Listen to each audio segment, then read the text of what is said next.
Hello guys, welcome back to my channel. आज हम पढ़ेंगे photosynthesis in higher plant. All animal including human being depend on plant for their food. जितने भी animal हैं सभी food के लिए डिपेंड करते हैं प्लांट पे। Have you ever wondered from where plant get their food? Green plant in fact have to make or rather synthesis the food they need, and all other organisms depend on them for their need. The green plant make or rather synthesis the food they need to through photosynthesis and are therefore called autotroph. You have already learned that the autotrophic nutrition is found only in plant and all other organisms that depend on the green plants for food are heterotrophs.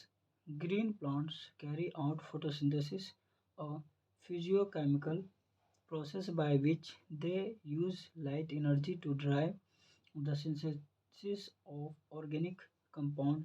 Ultimately, all living form on Earth depend on sunlight for energy.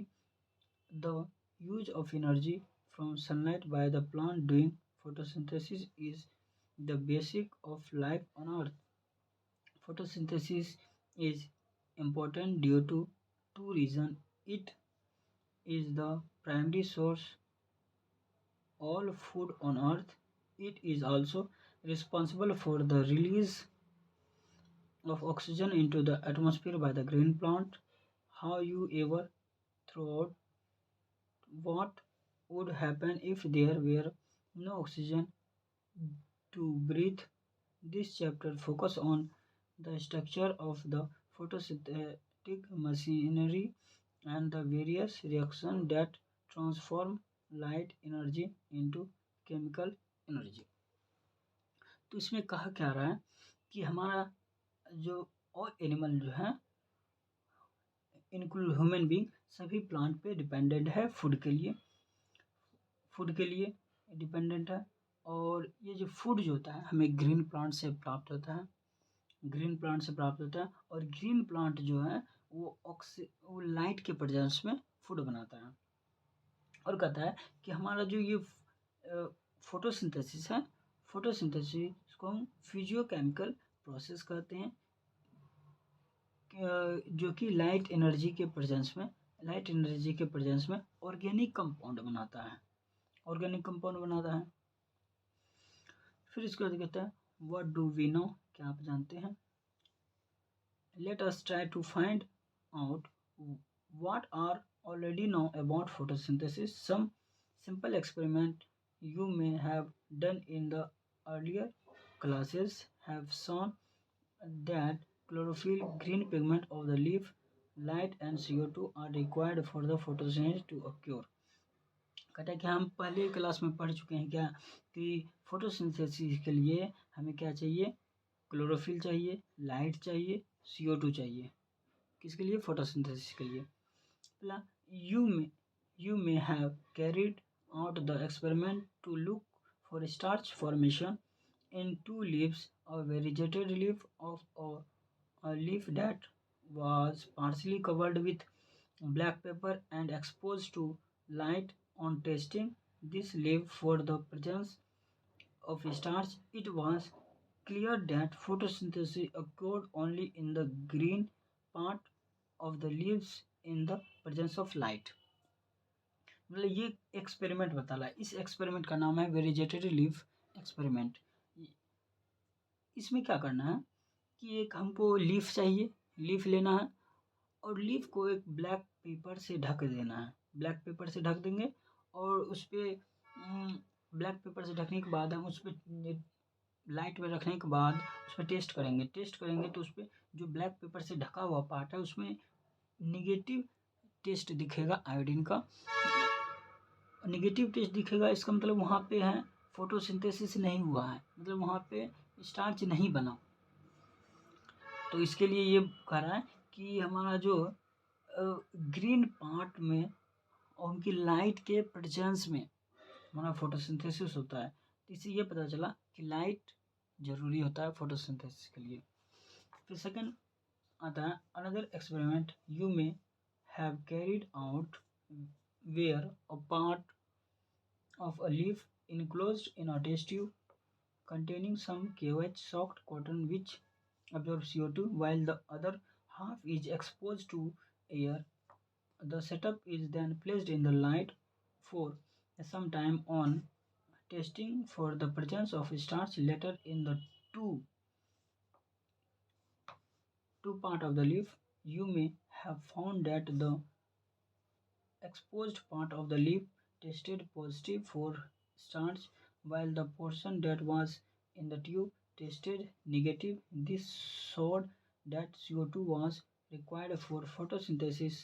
Can you explain how this conclusion would be drawn?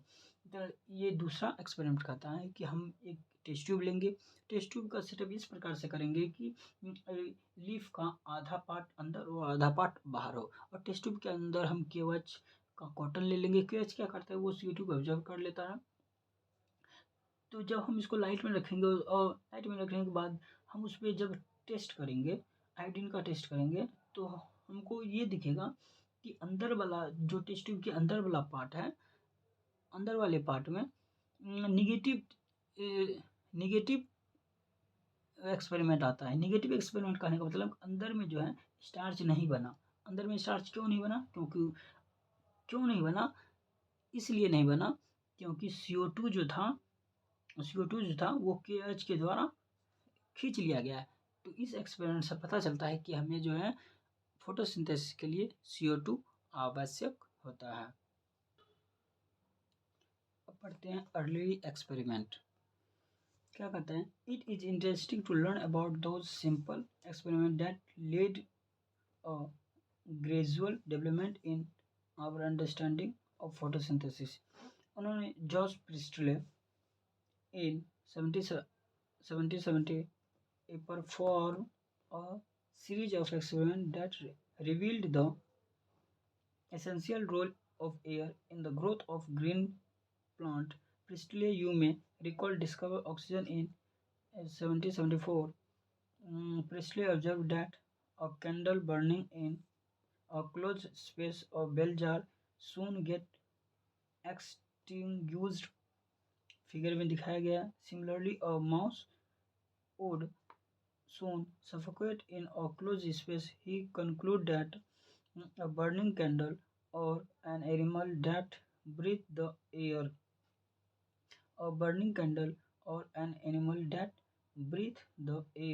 both somehow damage the air. But when he placed a mint plant in the same bell jar, he found that the mouse stayed alive and the candle continued to burn. Priestley hypothesized as follows: plant restored to the air whatever breathing animal and burning candle remove. तो Joseph Presley साहब ने उन्होंने एक experiment किया। कब? 1770 ईस्वी में bell jar experiment किया। इसका नाम रखा बेलजार एक्सपेरिमेंट। उन्होंने क्या, एक बेलजार सेप का लिया और उसमें एक बर्निंग कैंडल और माइस लिया। कुछ समय के बाद देखा कि बर्निंग कैंडल बुझ गया है और माइस भी डेड हो गया। तो उन्होंने पुनः उस एक्सपेरिमेंट को दोहराया और उसमें क्या किया, उन्होंने एक मिंट प्लांट लिया जो कि कम जिसको कहते हैं कम लाइट में भी फोटोसिंथेसिस कर लेता है। और कुछ समय के बाद देखा कि सभी अलाइव है, मतलब कि माइस भी अलाइव है, बर्निंग कैंडल भी जल रहा है। ये कैसे हुआ? तो पहले जो माइस के द्वारा एयर को डैमेज किया गया था, पुनः मिंट प्लांट के द्वारा उसको रीस्टोर कर लिया गया है। वही कहते हैं plant restore to the air whatever breathe animal and burning candle remove, जो कि हमारे बर्निंग कैंडल और एनिमल के द्वारा रिमूव कर दिया गया था एयर को, उसको वो रिस्टोर कर लेता है मिंट प्लांट। ये जोसेफ प्रिस्टले का साहब का था और उन्होंने ऑक्सीजन का खोज किया था 1774 ईस्वी में। तो can you imagine how Presley would have conducted the experiment using a candle and a plant. Remember, he would need to rekindle the candle to test whether it burned after a few days. How many different ways you can think light candle without destroying the setup. Okay, using a similar setup as the one used by Priestley, but by placing it once in the dark and once in sunlight. Jan Ingenhousz so that sunlight is essential to the plant process that somehow purifies the air followed by burning candle or breathing animals.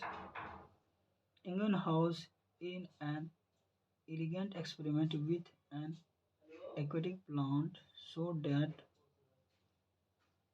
in bright sunlight small bubbles were formed around the green part, while in the dark they did not. Later the identified these bubbles to be oxygen, hence he showed that it would only the green part of the plant that would release oxygen.